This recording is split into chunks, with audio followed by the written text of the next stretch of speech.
Assalamualaikum warahmatullahi wabarakatuh. Teman-teman, kita jumpa lagi ya di podcast pagi titik balik perubahan. Pagi ini kita masih akan bersama Naif Om Muhajir. Bang Aswar, monitor Om. Dan kita awali podcast kita pagi ini, kita doa bersama dulu ya, Pak, supaya apa yang kita dapat pagi ini bisa bermanfaat. Berdoa mulai. Bismillahirrahmanirrahim.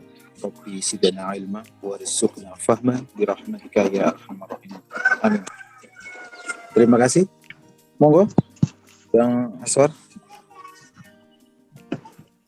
Oke, bismillahirrahmanirrahim. Assalamualaikum warahmatullahi wabarakatuh. Selamat pagi. Ya, jadi ini kayaknya lama juga saya nggak ngisi ini ya, ngisi podcast pagi ini titik balik perubahan. Mungkin 2 minggu apa seminggu, Kang? 2 minggu ya? Seminggu ini ya. Seminggu ya. Ya, jadi banyak apa? Selain ziarah juga banyak keluar kotanya malah. Oke. Kalau nggak salah itu kemarin kita bahas guilty ya. Iya kan? Kita bahas guilty. Ini apa namanya? Jadi hilang itu udah biasa begitu ya. Itu udah biasa, lalu apa istilahnya ya? Itu kan artinya sebuah program gitu ya, sebuah program. Nah, jadi gimana menjelaskannya ya? Ini harus mengambil 2 jalan ya, biar tidak mengacaukan. Mana pencerahan, mana apa namanya itu ya, perilaku ya, perilaku. Jadi ini saya mau menjelaskan perilaku. Kenapa ada program seperti itu kan? Yeah. Kenapa ada program seperti itu? Dari mana kita dapat itu? Kalau kita masih teliti ya, menggunakan apa istilahnya ya, teori perkembangan ya. Teori perkembangan. Jadi kalau ini saya jelasin versi sainsnya ya, versi sainsnya. Jadi 0 sampai 2 tahun itu kan gelombang otak cenderung bukan cenderung, memang delta ya, banyak tidur. Paling perilaku yang tampak itu ya perilaku motorik saja gitu ya. Lalu kemudian usia 2 sampai 7 tahun gelombang otak mulai naik ke theta. Nah, pada periode theta inilah kemudian ini adalah fase ya. Fase yang disebut sebagai fase habitual apa ya, pembiasaan ya, habitual. Mungkin kalau bahasa kita itu ini fase taklik buta ya. Taklik buta. Mungkin lebih tepat ini ya, taklik buta gitu ya. Nah, ini di fase inilah kemudian sebenarnya mulai muncul perilaku sosial ya, perilaku di sosial. Nah, kita selama ini hanya fokus mungkin pada aspek perilaku itu sendiri gitu ya. Hanya fokus pada aspek perilaku sebagai sesuatu yang terlihat. Lalu kita mengeluhkan mengeluhkan soal perilaku itu, tetapi sebagai yang belajar, perilaku ini kan sebenarnya hanya fenomena gunung es ya, puncak gunung es, di mana itu di dasarnya ya, dasar perilaku itu adalah ya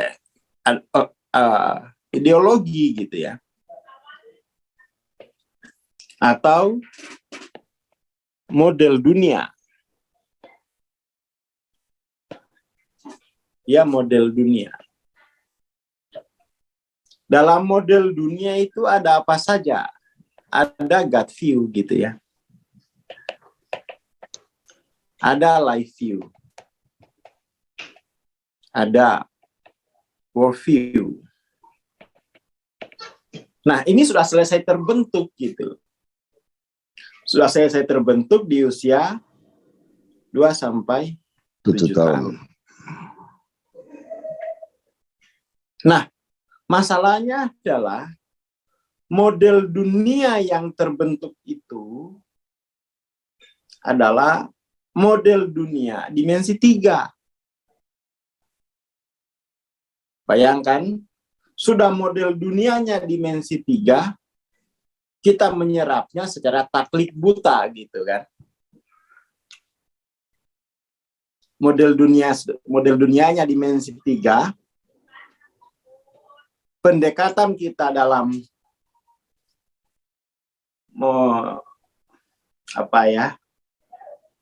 mengambil ini adalah dimensi 3. Ntar dulu ya, kok kayak anak-anak ribut di dapur tuh ya.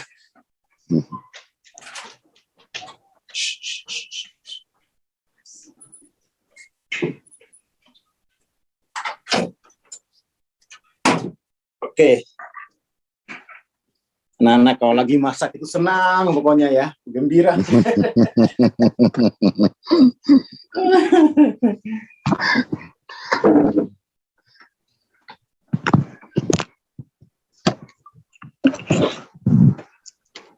Jadi dari sini asalnya nih.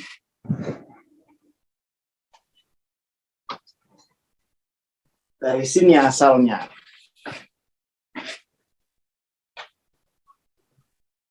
Lalu kemudian kita sekolah, ya, kita sekolah, katakan, ini saya tambah lagi, ini kan ya, kalau ini delta ini kan unconscious, nggak bisa diingat sama sekali. Ini lalu subconscious. Sini conscious tapi masih calm. Ya. Ini saya ambilkan saja dari ilmu pikiran ya. 9 sampai 12. Kemudian kita high conscious. Ini versi gelombang otak ya, bukan versi peta kesadaran. Jadi kita mencoba untuk memahami perilaku gitu ya dari bawah. Nah, kemudian kita sekolah, kita belajar. Yang kita pelajari apa? Di sekolah yang kita pelajari, termasuk di sini agama. Pembelajaran tentang agama. Wacana keagamaan itu adalah wacana dimensi 3. Ya. Wacana dimensi 3 hanya saja. Tidak lagi dengan taklid buta. Ya kan? Tetapi sudah ada reasonnya. Jadi 7 sampai 9, 9 sampai 12 kita mulai tidak lagi sekedar taklid buta, tapi kita sudah mempelajari reason. Hukum-hukum. Mengerti hukum, mengerti tentang baik dan benar secara sosial tentunya. Ya. Nah, di situ seolah-olah kita belajar. Tetapi sebenarnya secara dimensional itu kita tidak mengalami perubahan karena model dunianya tetap saja model dunia dimensi 3 gitu.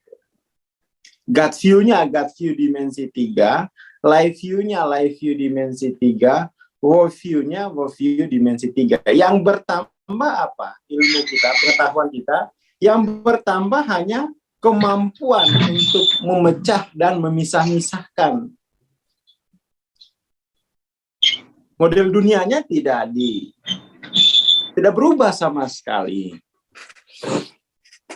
Ya hanya seperti itu. Hanya seperti itu. Ya, lalu apa akibatnya ya? Apa akibatnya jika model dunianya dimensi 3 gitu. Akibatnya adalah kesadaran individu. Akibatnya adalah kesadaran individu. Ya. Nah, dalam pemahaman budaya kita itu yang ada sekarang ya, kita melihat polemik kebudayaan itu antar individu sebagai individu bangsa dengan individu bangsa lain. Individu sebagai bangsa itu polemik terus tuh, ya kan? Iya. Polemik terus. Maka kemudian ya terus seperti itu, sehingga memang secara emosional kita tidak sehat asli. Kalau kesadaran individu. Nah di situ wacana keagamaan tidak memberi daya transformasi yang kuat bagaimana mentransformasi model dunia dimensi 3 ini dengan asas. Kalau dunia dengan tahapannya ya A atau B, lalu kemudian dia hanya naik A, B, C gitu ya, aksi reaksi saja. Nah, kesadaran individu inilah ketika kita terjebak dalam kesadaran individu, maka realitas pengalaman kita pasti banyak force-nya gitu ya. Jadi kita melihat terapi-terapi yang berbasis kesadaran dimensi 3, berbasis model dunia dimensi 3 itu hanya semacam menyiram asapnya saja gitu kan. Menyiram asapnya, tetapi sumbernya itu tidak diatasi. Yang kita butuhkan bukan terapi. Yang kita butuhkan adalah transformasi model dunia. Ya, toh? Yang kita butuhkan transformasi model dunia. Nah, transformasi model dunia itu hanya bisa terjadi, ini secara spiritual ya, bisa lewat pergeseran titik kritis, bisa lewat pengalaman puncak ya. Terserah saja itu, tetapi dalam pengalaman saya, karena saya ini bukan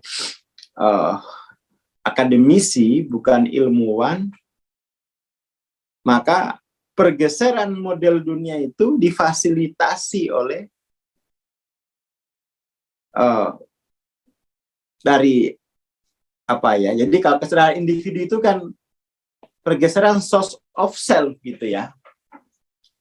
Jadi pergeseran model dunia itu difasilitasi oleh pergeseran source of self. Dia melahirkan kesadaran kolektif gitu ya. Kesadaran holistik. Semua terhubung, model dunianya adalah seperti ini gitu. Tapi ini upaya untuk mentransformasi model dunia ini upaya yang bersifat progresif begitu ya. Nah, itu kemudian sesi-sesi transendensi mestinya memang rutin begitu, karena yang ditransformasi itu adalah model dunia yang menjadi basis dari perilaku. Nah, kita tentu masih punya ini model dunia 2 sampai di ini model dunia dimensi 3 itu. Model dunia dalam mengelola uang, keluarga, dalam macam-macam lah. Sudah selesai dia. Jadi di usia 2 sampai 7 tahun itu adalah proses pembentukan tumbuhnya model dunia, dia sudah selesai. Model dunia itulah yang kemudian aktual sebagai perilaku. Nah, ini harusnya yang menjadi pokok gitu ya. Pokok dalam apa namanya itu ya, pengajaran spiritualitas gitu. Jadi sebuah transformasi spiritual yang melahirkan transformasi kepribadian. Ini kan kepribadian nih ya, model dunianya ini. Nah, kita kemudian melihat justru orang-orang yang berada dalam komunitas spiritual, tidak jelas kita bagaimana sih sebenarnya ini. Transformasinya itu apa? Nah, di situ karena memang dia hanya fokus pada perilaku. Tidak fokus kepada asas gitu ya. Dan nggak bisa diukur. Pada akhirnya semua pengalaman spiritual dianggap sebagai mujizat, miracle. Nah, itu kan disayangkan gitu ya. Disayangkan. Jadi ada 2 tahap di sini. Ada 2 tahap proses atau evolusi spiritual itu. Pertama,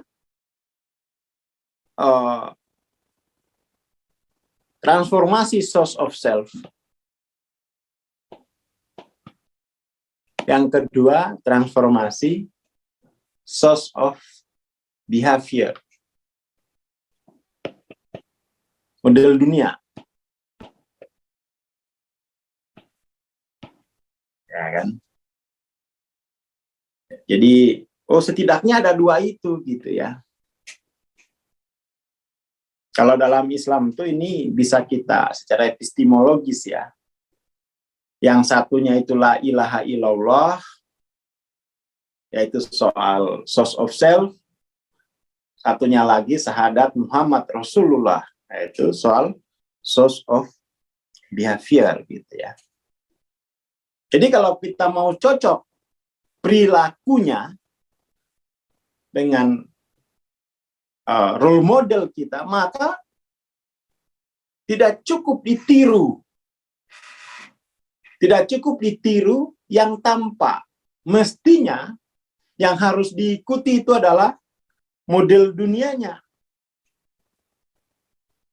Metodologinya gitu ya.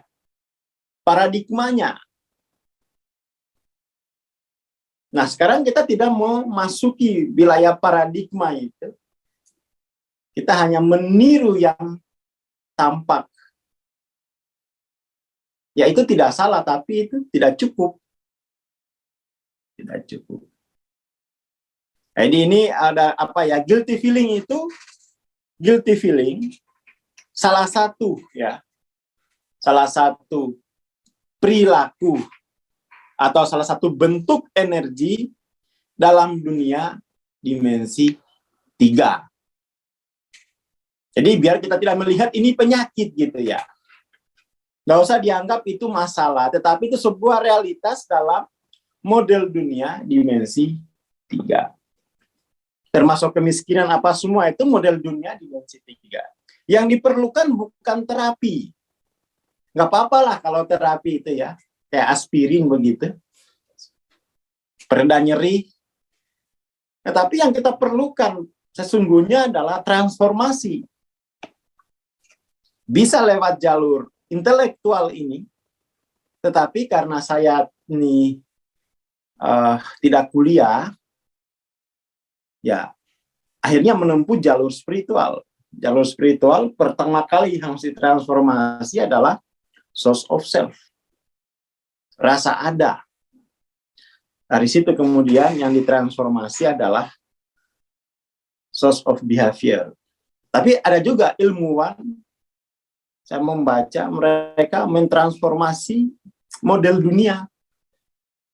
Karena dihadapkan dengan fakta-fakta dalam penelitian mereka. Seperti misalnya penelitian kuantum.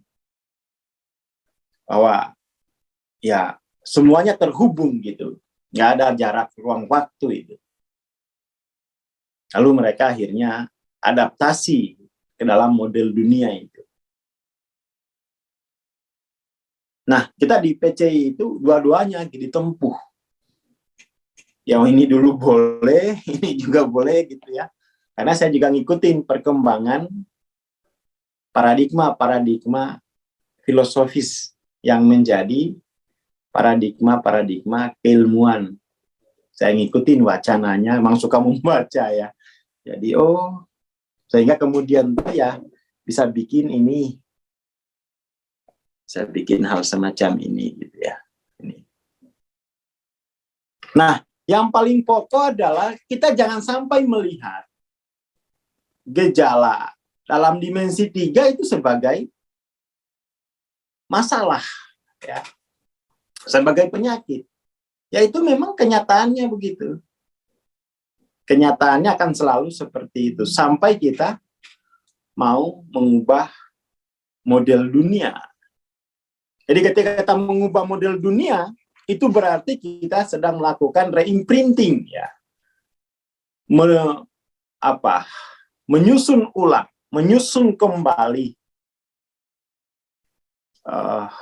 batin kita yang dulu model dunia itu kita dapat dari proses taklid buta, sekarang menjadi model dunia yang kita tumbuhkan, yang kita bentuk dari hasil dari kebebasan kita. Kalau ini kan paksaan nih taklid buta ini, karena nggak ngerti apa-apa, ya sudah, adanya hanya itu gitu kan. Biar aku bisa hidup, ya adanya hanya itu, ya saya tiru aja semua. Di dalam taklid buta ini kan tidak ada proses konfirmasi.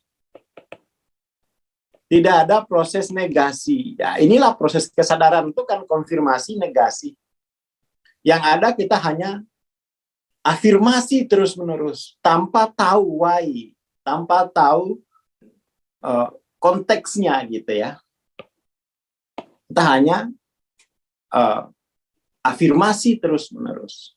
Nah, di usia dewasa kita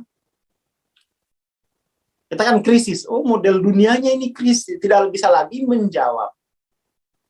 Tidak lagi secara historis kita membuktikan bahwa model dunia dimensi 3 ini bikin saya sengsara, bikin saya minder, bikin saya gagal mengelola uang, bikin saya gagal mengelola keluarga. Ya bukan salah diri kita, salah model dunianya gitu ya. Lalu itu kan krisis, bahwa model dunianya tidak representatif, tidak memungkinkan saya bisa mengaktualkan seluruh potensi keilahian saya. Ya kan? Aku udah minum susu dari kecil, tapi nggak pintar-pintar. Itu model dunianya itu. Bukan karena merek susunya, Wong. Ya kan? Jadi sampai ke sana ya, sampai ke sana. Lalu kemudian kita membuat model dunia baru, yang itu artinya kita menulis ulang kode realitas itu. Itu dilakukan secara sadar lewat proses negasi, konfirmasi, dan afirmasi. Tambah lagi afirmasi. Dan ini proses terus-menerus sampai tak terhingga. Nah, itu yang disebut ya spiritual kan kurang lebih seperti itu aslinya. Jadi bukan taklid buta gitu. Bukan taklid buta. Mungkin awalnya ya taklid buta enggak apa-apa sebagai bagian dari tahap awal. Ya kan? Kan ada taklid buta, ada ilmu yakin, ainul yakin, lalu hakul yakin. Nah, di dewasa itu mestinya sudah hakul yakin gitu. Sehingga mampu secara mandiri melakukan negasi, mampu secara mandiri melakukan konfirmasi, mampu secara mandiri melakukan afirmasi. Itu kan yang kita harapkan tumbuh kesadaran pada komunitas-komunitas spiritual. Tapi kenyataannya ini kita lihat di masyarakat luas, ya, secara luas ini, secara global, di Indonesia justru taklid butanya belum terlampaui, ya, malah tambah kuat gitu. Itu kemudian dipersoalkan komunitas itu, karena pada akhirnya dia, ya apa yang terlihat apa?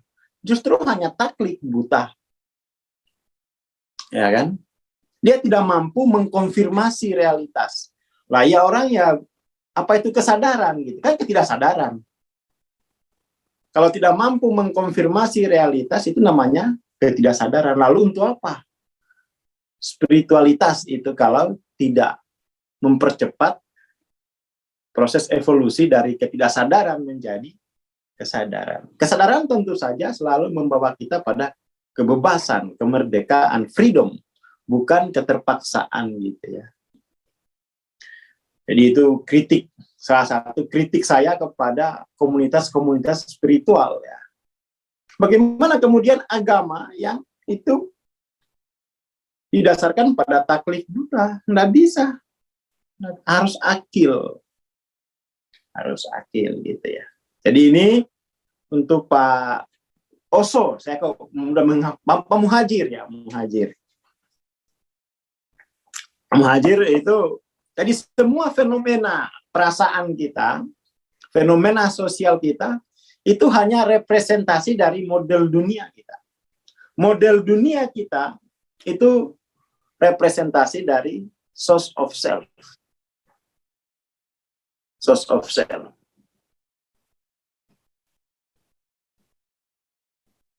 Ya, kan? Jadi kalau ini ya, kalau kita pakai model ini, kita batas sampai di sini ya. Nah, ini namanya wilayah apa ya? Keperiadaan. Ini lalu wilayah kepribadian.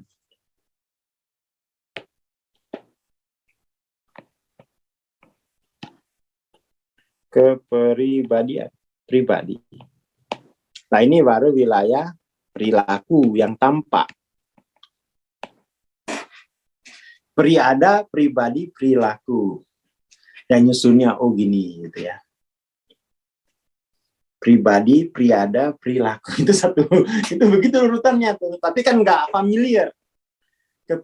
Priada, pribadi, perilaku. Kita yang populer itu perilaku, yaitu karena sebuah periode sejarah ya, di mana psikologi perilaku itu mendominasi kebudayaan kita. Kita ngomongnya hanya perilaku, nggak ngomongin lagi pribadi, nggak mau ngomongin lagi priada gitu. Source of self itu priada. Source of self. Ya kan? Jadi itu untuk Pak Muhajir ini sekaligus motivasi ya, bahwa bangsa kita itu membutuhkan apa ya? Banyak imam lah ya. Imam untuk biar manusia kita itu bisa mengetahui ini kan bagian dari realitas dirinya gitu kan. Realitas dirinya. Seperti itu. Mungkin ini ditambah lagi kesemestaan lah ya. Biar enggak ini. Semestaan. Semesta tambah lagi satu. Semesta, pribadi, lalu perilaku. Nah, kita fokus pada perilaku. Kalau pribadi itu fokus pada pengalaman subjektifnya, ya, model dunia di sana. Dan ini satu kesatuan sebenarnya, harus tuntas. Kalau belum tuntas, itu tidak bisa punya daya transformasi. Dia harus tuntas. Dia tuntas. Jadi ilmu itu kemudian disusunnya secara hierarkis, tidak lagi secara kronologis. Gitu. Kita kan berpikir secara kronologis. Ya kan, berpikirnya kronologis, harusnya secara hierarkis. Hierarkisnya kurang lebih begini ya. Nanti Pak Muhajir dihatamin lah ya, kan udah ikut ya. Apa? TLOC ya. Ya dihatamin aja gitu. Jadi daripada saya memberikan saran how to untuk memperbaiki perilaku, padahal itu sebenarnya ini adalah puncaknya saja, maka ya mestinya dari sini, baru dari sini, lalu ke sini gitu ya. Ya transendensi ya kurang lebih seperti itu. Transendensi. Ya, tapi ini memang harus didalami ya, harus di komunitas. Kalau bukan semacam kelas 3 jam terus praktek gitu kan, nggak bisa. Namanya spiritualitas itu pembelajarannya harus berkelanjutan dan ada ada ukurannya gitu. Ada sasaran yang akan ditransformasi. Ya kan? Source of self-nya, pribadinya, perilaku itu udah gampang itu konsekuensi saja. Itu representasi dari pribadiannya. Kepribadian itu konsekuensi dari source of self-nya atau kepribadian gitu ya. Rasa ada, itu sama aja. Rasa ada. Ya, seperti itu. Jadi daripada kita fokus terapi ini, terapi sana untuk mengubah perilaku, padahal source-nya adalah dari dimensi source of self, dan itu tidak pernah disentuh gitu kan. Ya kita akhirnya apa?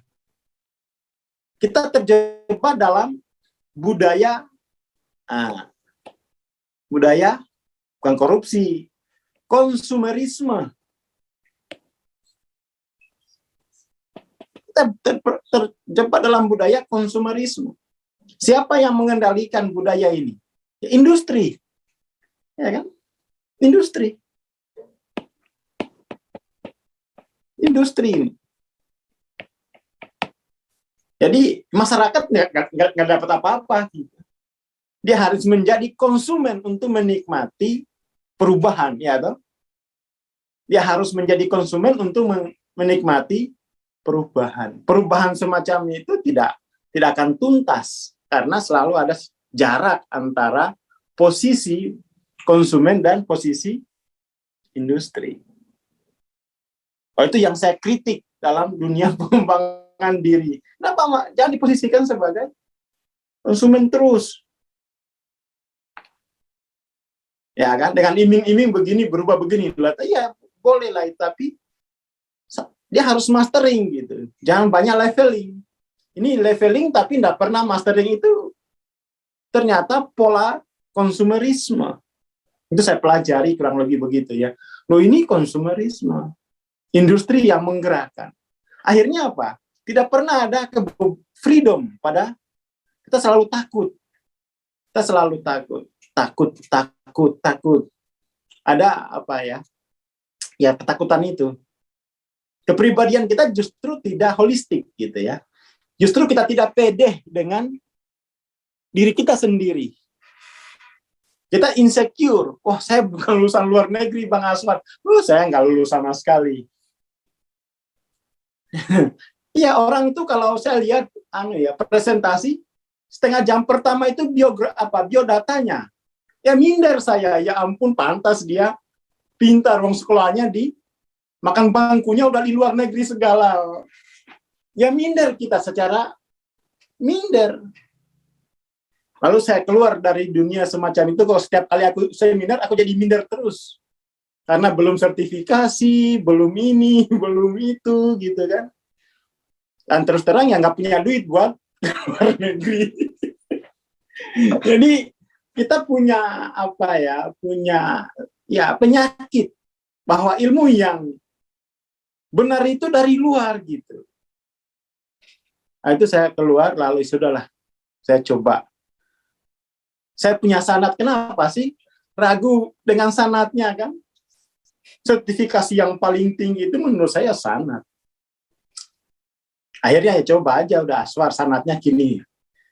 Ya sudah gitu aja. Saya kritisi aja itu. Orang udah punya sanad, ya kan? Ya, dalam sanad itu kan tidak ada industri konsumen. Dia sebagai warga, ya kan? Sebagai warga, bahkan itu adalah penerus, pewaris kan gitu ya. Enaknya punya sanad itu hubungannya bukan hubungan industri konsumen, tapi dia posisinya sebagai pewaris. Wah, itu saya, wah, pewaris aku ini. Pewaris ini orang dalam ini, bukan konsumen gitu kan. Mestinya begitu secara psikologis di dalam apa ya, tradisi spiritualitas kita itu pewaris. Pewaris. Bukan konsumen. Jangan sampai dalam apa udah punya ya kata rekat lalu menganggap diri saya ini hanya konsumen gitu, lalu kemudian kayak budianya ini harganya gitu. Ya batal emangku. Kita itu pewaris gitu ya. Karena pewaris ya tentu saja kita kembangkan itu, kita besarkan itu. Kan begitu. Kalau konsumen kan beli putus. Ada uang abang disayang, nggak ada uang abang ya minggir.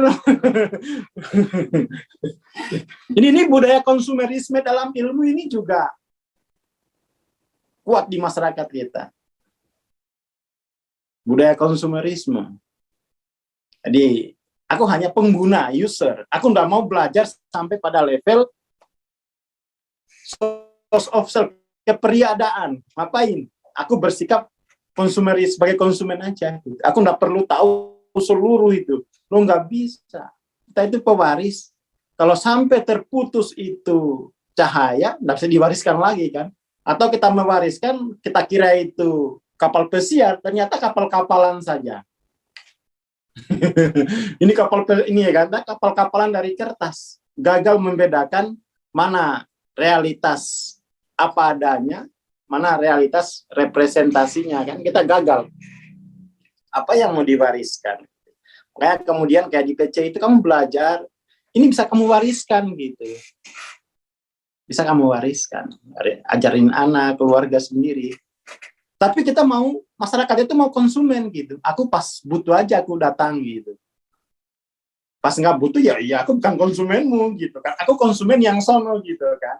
Jadi saya melihat semacam itu, oh ini budaya industri.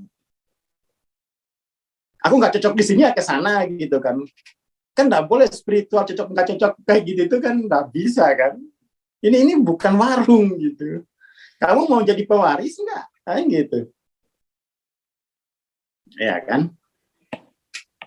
Jadi itu ya kita kritisi sedikit gaya belajar kita ya, gaya belajar yang gayanya itu konsumen gitu. Konsumen itu kan hanya kontrak sosial sebenarnya. Bukan merupakan warga, ya kan? Bukan orang dalam. Dia kalau konsumen itu hanya kontrak sosial gitu. Kesepakatan yang win-win. Kalau sebagai warga itu orang dalam dia, orang dalam. Diproyeksikan ini adalah penerus saya di masa depan gitu. Umurku nanti segini, saya akan abadi dalam jiwanya dia gitu kan. Kan gitu. Pewaris itu kan begitu ya ini ya. Saya akan abadi dalam jiwa yang belajar itu kan begitu. Pewaris cahaya kan gitu ya. Dia bukan konsumenku yang harus saya batasi hak aksesnya, hanya sesuai yang dibayar, hanya sesuai kontraknya, gitu kan.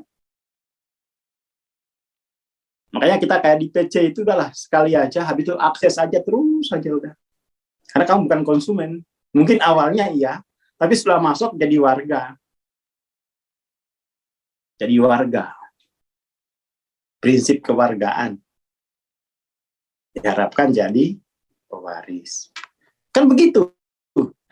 Ya kan? Kan begitu prinsipnya kurang lebih ya.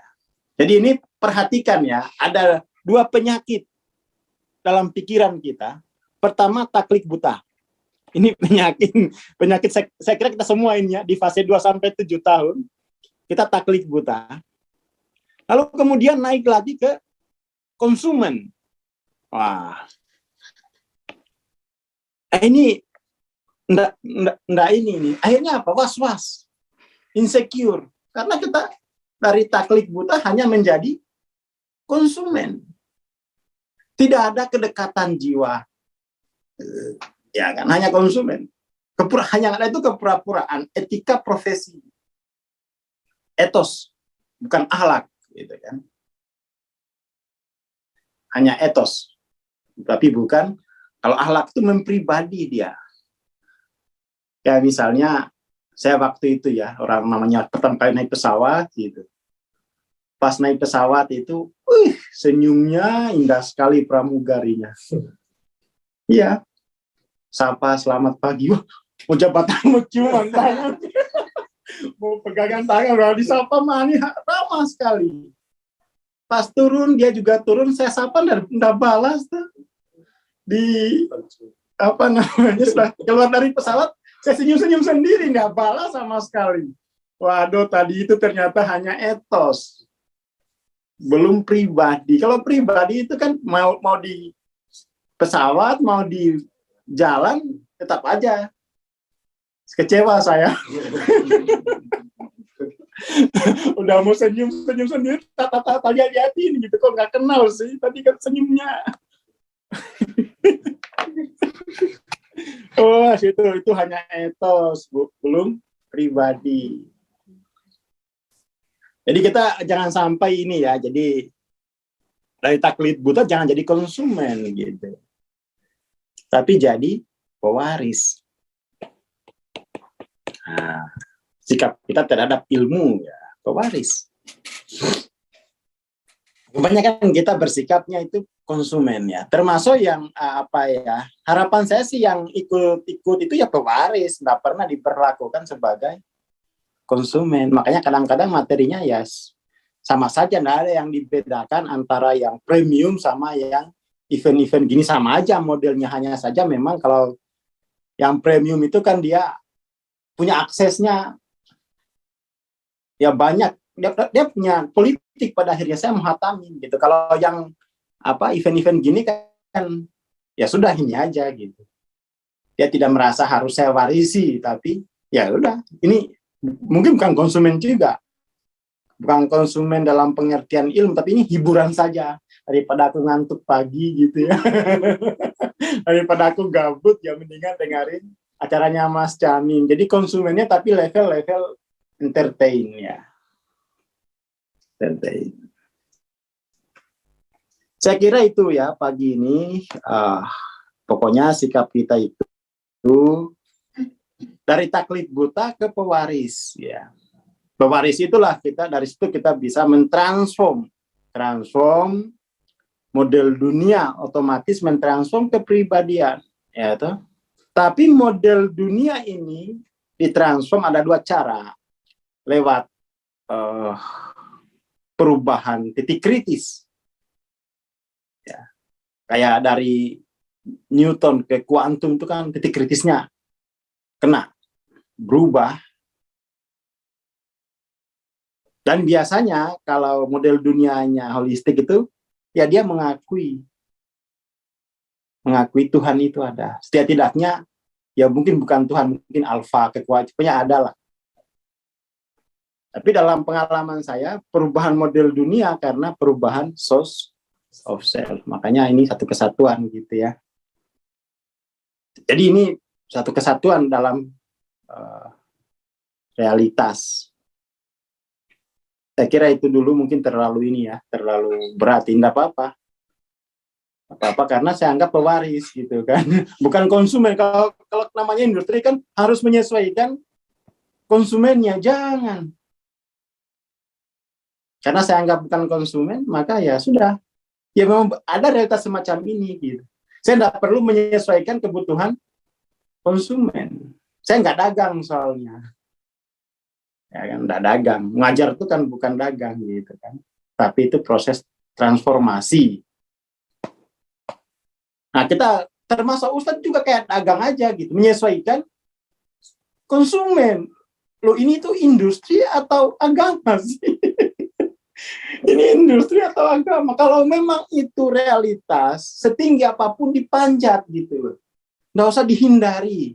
Wah, ini kan zamannya petani desa semua ini, nggak usah bahas tinggi-tinggi. Ajarin aja, ngakak aja terus. Lah itu kan stand up komedi. Itu industri seperti itu.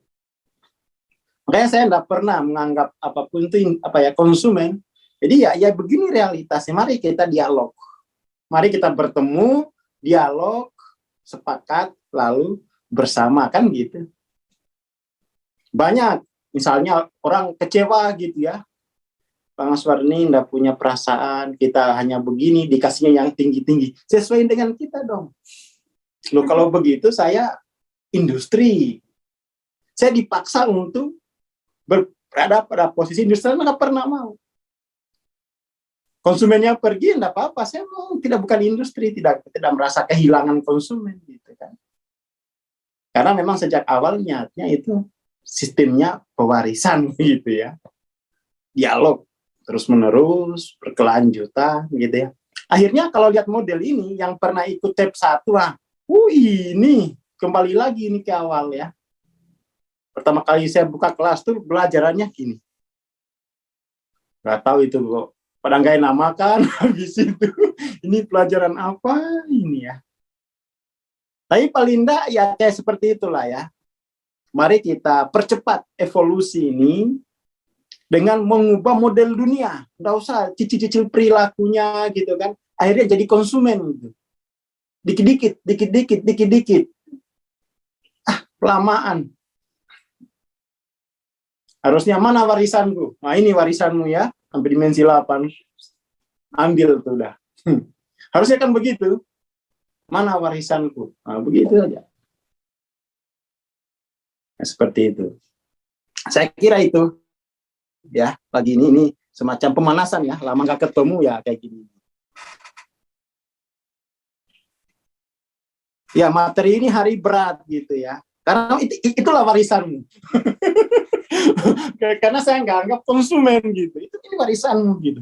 Berarti memang ini nggak kaleng-kaleng, nggak ringan. Mau diwarisi Ciki. Mau yang ringan-ringan, Ciki. Mau kamu diwarisi Ciki gitu ya.